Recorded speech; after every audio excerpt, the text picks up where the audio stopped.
മാങ്കൂട്ടത്തിലെ തിരുവല്ലയിൽ എത്തിച്ച് തെളിവെടുത്തു. പീഡനം നടന്നതായി പരാതിയിൽ പറയുന്ന ഹോട്ടലിൽ എത്തിച്ചാണ് തെളിവെടുത്തത്. ഇതിനുശേഷം രാഹുലിനെ പത്തനംതിട്ട എയർ ക്യാമ്പിലേക്ക് തിരിച്ചു കൊണ്ടുപോയി ചോദ്യം ചെയ്യൽ തുടരും. വിവരങ്ങളുമായി പത്തനംതിട്ടയിൽ നിന്ന് തിരുവല്ലയിൽ നിന്ന് രാജ്കുമാറും ഷാജഹാനും നമ്മളോടൊപ്പം ചേരുകയാണ്. നോക്കാം ഈ തെളിവെടുപ്പ് എങ്ങനെയായിരുന്നു, എന്തൊക്കെയാണ് രാവിലെ സംഭവിച്ചതെന്ന്. ഷാജഹാൻ, രാജ്കുമാർ, രണ്ടുപേർക്കും ഗുഡ് മോർണിംഗ്. തിരക്ക് പിടിച്ച ദിവസങ്ങളാണ് രണ്ടുപേരെയും സംബന്ധിച്ച് കടന്നുപോയത്. മാങ്കൂട്ടത്തിന്റെ പുറകെയായിരുന്നു അല്ലേ രണ്ടുപേരും? കുറച്ച് ദിവസങ്ങളായി കോടതിയിൽ നിന്ന് ജയിലിലെത്തിച്ച് ഇപ്പോൾ തെളിവെടുപ്പ്, ആദ്യഘട്ട തെളിവെടുപ്പ് നടത്തുന്നത് വരെ കൂടെയുണ്ട്.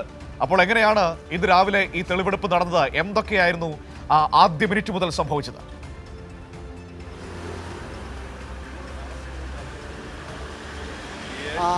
മനു, രാവിലെ അതിപ്പം ഇതിൻ്റെ തുടക്കം തൊട്ട്, അതായത് ഇന്നലെ കോടതിയിൽ ഹാജരാക്കി മെഡിക്കൽ കഴിഞ്ഞ് നേരെ പത്തനംതിട്ടയിലെ എയർ ക്യാമ്പിലേക്ക് കൊണ്ടുപോവുകയായിരുന്നു. അപ്പം അവിടെ മുതലുള്ള കാര്യം ഇന്നലെ രാത്രി ഉറങ്ങാതെ കൂടി നമ്മുടെ പ്രധാനപ്പെട്ട കേരളത്തിലെ അറിയപ്പെടുന്ന ഒരു MLAക്ക് കാവലിരുന്നിട്ട് രാവിലെ രാജ്കുമാരോട് നിൽപ്പുണ്ട്. അപ്പോൾ രാജ്കുമാറിനാണ് കൂടുതലായിട്ട് ഇന്നലെ രാത്രി മുതലുള്ള കാര്യങ്ങൾ. ഇപ്പോൾ രാവിലെ ഇവിടെ 5:30 എത്തിച്ചതിന് ശേഷമുള്ള കാര്യങ്ങളാണ് എനിക്കറിയുന്നത്. പക്ഷേ ഇന്നലെ രാത്രി പൂർണ്ണമായിട്ടും ഉറക്കവളച്ച് ഒരു യുവ നേതാവിന് കോൺഗ്രസ് MLAക്ക് കാവലിരുന്ന രാജ്കുമാർ തന്നെ അത് സംബന്ധിച്ചുള്ള കാര്യങ്ങൾ വ്യക്തമാക്കും. അതിന് 25 ചോദ്യങ്ങളാണ് തയ്യാറാക്കിയത്. ആ ചോദ്യങ്ങൾ രാഹുൽ മാങ്കൂട്ടത്തിനോട് ഉന്നയിച്ചു. അത് 25 ചോദ്യങ്ങൾക്ക് പുറമെ അതിൻ്റെ ഉപചോദ്യങ്ങളും ഉണ്ടായിരുന്നു. ഏതാണ്ട് 3.5 മണിക്കൂർ നീണ്ട ചോദ്യം ചെയ്യൽ. SP മുരളീധരൻ, SITയുടെ നേതൃത്വം വഹിക്കുന്ന SP മുരളീധരൻ്റെ നേതൃത്വത്തിലായിരുന്നു ചോദ്യം ചെയ്യൽ. അതിൽ 10ഓളം സംഘങ്ങളുണ്ടായിരുന്നു. വേർതിരിച്ച് ഓരോരുത്തർക്കായി പ്രത്യേകം ചോദ്യങ്ങൾ നൽകി അതിൻ്റെ ക്രോസ് ക്വസ്റ്റ്യൻസ് എല്ലാം ഉന്നയിച്ചുകൊണ്ട് ഒരു ചോദ്യം ഒരു ഉദ്യോഗസ്ഥൻ ചോദിക്കുന്നു. അതിൽ അയാൾ മൗനം പാലിക്കുന്നു. പൊടുന്നതിനെ അയാളെ ഈ പ്രതിയെ ഞെട്ടിപ്പിക്കുന്ന അടുത്ത ഒരു ഉത്തരമായി മറ്റൊരു ചോദ്യം, ഉത്തരം തന്നെ ഒരു ചോദ്യമായി ഉന്നയിക്കുന്നു. അങ്ങനെ ഒന്നായി ബ്രേക്ക് ചെയ്യാനുള്ള ശ്രമങ്ങൾ പോലീസ് നടത്തി. പക്ഷെ അതിലൊന്നും കുലുങ്ങാതെ അപ്പോഴും പുച്ഛത്തോടു കൂടിയുള്ള ചിരി മാത്രം. അത് അതിജീവിതകളോടാണ് ആ ഒരു പുച്ഛത്തിൽ ചിരി. ഞങ്ങളെ ഒന്നും ചെയ്യില്ല എന്നുള്ള മട്ടിലാണ്. അല്ലെങ്കിൽ പോലീസ് ഈ അന്വേഷണത്തോട് ഒരു തരത്തിലും സഹകരിക്കാതെ, അതിന് ആ ചോദ്യങ്ങൾക്ക് ഉത്തരം നൽകാതെ മൗനം പാലിക്കുക, ഒന്നും അറിയില്ലെന്ന് പറയുക, ഓർമ്മയില്ലെന്ന് പറയുക, അഭിഭാഷകനോട് ചോദിക്കാൻ പറയുക, ചില കാര്യങ്ങൾക്ക് മാത്രം ഉത്തരം പറയുക. ഈ നിലയിൽ, അതായത് തനിക്ക് പരിക്കേൽക്കാതെ രക്ഷപ്പെടുന്നതിനുള്ള ആ ഒരു ബ്രാല് പോലെ വഴുതി പോകുന്ന ഒരു തന്ത്രം അവലംബിക്കുകയായിരുന്നു ഈ ഇന്നലത്തെ ആ ഒരു രാത്രി മുഴുവനും. ഇന്നിപ്പോൾ ഇപ്പോൾ ഷാജഹാൻ പറഞ്ഞതുപോലെ രാവിലെ ഏതാണ്ട് 5:48 ഈ പത്തനംതിട്ട എയർ ക്യാമ്പിൻ്റെ മുന്നിൽ നിന്നുള്ള വൻ സുരക്ഷയോടുകൂടി രാഹുൽ മാങ്കൂട്ടത്തെ ഈ പീഡനം നടന്നു എന്ന് പറയപ്പെടുന്ന ഞാനും ഷാജഹാനും നിൽക്കുന്ന ക്ലബ് 7, ആ ക്ലബ് 7ലേക്ക് എത്തിച്ചു. അവിടെ 4ാം നിലയിൽ, ആ 4ാം നിലയിലെ 408 എന്ന് പറയുന്ന മുറിയിൽ, ആ മുറിയിൽ എത്തിച്ചായിരുന്നു ഈ പീഡനം. ഈ മുറി ബുക്ക് ചെയ്തത് ഈ അതിജീവിത തന്നെയാണ്. അതിജീവിതയെ കൊണ്ട് ബുക്ക് ചെയ്യിപ്പിക്കുകയായിരുന്നു തന്ത്രപരമായി. ഇങ്ങനത്തെയുള്ള എല്ലാ കാര്യങ്ങളും തന്ത്രപരമായി നീങ്ങിയിരുന്ന രാഹുൽ മാങ്കൂട്ടത്തെ അതേ SIT സംഘം തന്നെ തന്ത്രപരമായി കെണിയിൽപ്പെടുത്തി അറസ്റ്റ് ചെയ്ത് ഇവിടം വരെ ആ തെളിവെടുപ്പ് നടപടികളിലേക്ക് എത്തിച്ചിട്ടുണ്ട്. ഇത് ഈ MLA എന്നല്ല, അയാൾക്കുള്ള ഒരു ആനുകൂല്യമുണ്ട്, ഒരു അവകാശമുണ്ട്. ആ MLA ഒരു സാധാരണഗതിയിൽ നമ്മുടെ കേരളത്തിൽ ഇങ്ങനെ ഒരു കേസിൽ ചിലപ്പോൾ ഇതൊരു നവ്യാനുഭവം കൂടിയാണ്. MLA ഒരു പദവി ഉപയോഗിച്ചുകൊണ്ട് അയാൾ ഈ പല കാര്യങ്ങളും ചെയ്തു കൂട്ടുന്നു. യൂത്ത് കോൺഗ്രസിൻ്റെ സംസ്ഥാന പ്രസിഡന്റായിരിക്കെ ഇതുപോലെയുള്ള കുറ്റകൃത്യങ്ങളെല്ലാം ഏർപ്പെടുന്നു. സമാനമായ കുറ്റകൃത്യങ്ങളാണ് ഈ രാഹുൽ മാങ്കൂട്ടത്തിൻ്റെ നാൾ വഴികൾ പരിശോധിച്ചാൽ നമുക്ക് മനസ്സിലാവുന്നത്. ഷാജി, ഞാൻ മനസ്സിലാക്കുക നിങ്ങൾ ആ ക്ലബ് 7 ഹോട്ടലിന്റെ മുൻപിലാണോ നിൽക്കുന്നത്? അങ്ങനെയാണെങ്കിൽ ആ ഹോട്ടൽ കൂടി ഒന്ന് കാണിച്ചാൽ കൊള്ളാം. നമ്മുടെ പ്രേക്ഷകർ ഒന്ന് മനസ്സിലാക്കട്ടെ, രാഹുൽ മാങ്കൂട്ടം ആ പെൺകുട്ടിയെ ഉപദ്രവിച്ച സ്ഥലം എവിടെയാണ്?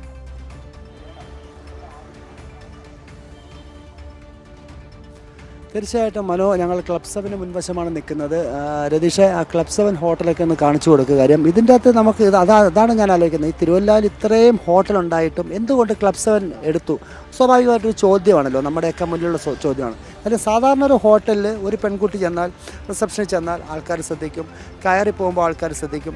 അത് കഴിഞ്ഞിട്ട് അവിടെ നമ്മുടെ യുവ MLA ഒരു ഹോട്ടലിൽ വരിക, പത്തനംതിട്ടയിലുള്ള ഒരു MLA ഒരു ഹോട്ടലിൽ വന്ന് റൂം എടുക്കേണ്ട കാര്യമില്ല. അയാളുടെ വീട് ഇവിടെ തന്നെയാണ്.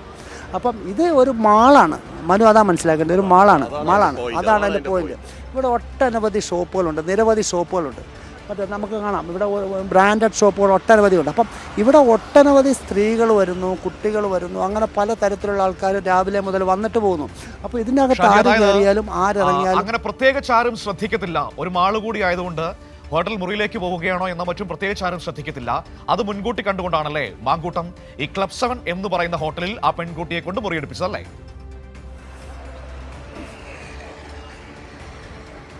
തീർച്ചയായിട്ടും. അല്ലെങ്കിൽ ആ പെൺകുട്ടിയോട് എന്തുകൊണ്ട് ഇന്ന ഹോട്ടലിൽ വന്ന് നീ ഇത്ര മണിക്ക് മുറിയെടുക്കണം, മുറിയെടുത്ത് കഴിഞ്ഞിട്ട് അവിടെ മുറിയിലിരിക്കണം, അത് കഴിഞ്ഞിട്ട് പുള്ളി കുറച്ച് സമയം കഴിഞ്ഞ് വരുന്നു. അപ്പം ഒന്നിച്ച് വന്നു കഴിഞ്ഞാലും ഈ പറഞ്ഞ പോലെ പ്രശ്നമാണല്ലോ.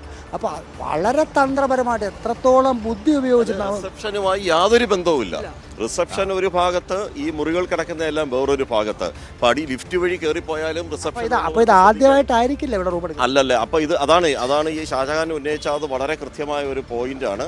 അതായത് ഈ കുറ്റകൃത്യം ചെയ്യുമ്പോൾ അത് മറ്റാരും കാണാതെ ചെയ്യുക എന്നുള്ളത്. അതായത് കക്കാൻ പഠിച്ചാൽ നിൽക്കാൻ പഠിക്കണമെന്ന് നമ്മുടെ നാട്ടിലൊരു ചൊല്ലുണ്ടല്ലോ, അതാണ് ഇവിടെ നടപ്പിലാക്കിയത്. അത് ആ പ്ലാനാണ് ഇവിടെ എക്സിക്യൂട്ട് ചെയ്തത്. അതായത് ഇതിൻ്റെ ഉള്ളിലേക്ക് ഞാനും ഇതിൻ്റെ 4ാം നിലയിലേക്ക് ഞാൻ പോയിരുന്നു. ഈ പറയുന്ന പ്രതി രാഹുൽ മാങ്കൂട്ടത്തിനെ അവിടെ തെളിവെടുപ്പ് നടത്തിയത് ഞാൻ നേരിട്ട് കാണുകയും ചെയ്തു. ആ 4ാം നിലയിലേക്ക് ഞാൻ പടി കയറിയാണ് പോയത്. ലിഫ്റ്റിലൂടെയും പോകാം, പടിയിലൂടെ. പ്രതിയെ ഇന്ന് ഇവിടെ തെളിവെടുപ്പിന് കൊണ്ടുപോയത് ലിഫ്റ്റ് വഴിയാണ്. അതേസമയം ഞാൻ പടി വഴി നടന്നാണ് കയറിപ്പോയത്. ഈ ലിഫ്റ്റും പടിയും ഇത് രണ്ടും റിസപ്ഷനുമായിട്ടൊരു ബന്ധമില്ലാത്ത സാഹചര്യമുണ്ട്. അതുകൊണ്ട് തന്നെ ഇപ്പോൾ ഷാജഹാൻ പറഞ്ഞതുപോലെ ഒരിക്കലും കണ്ടെത്താൻ കഴിയില്ല.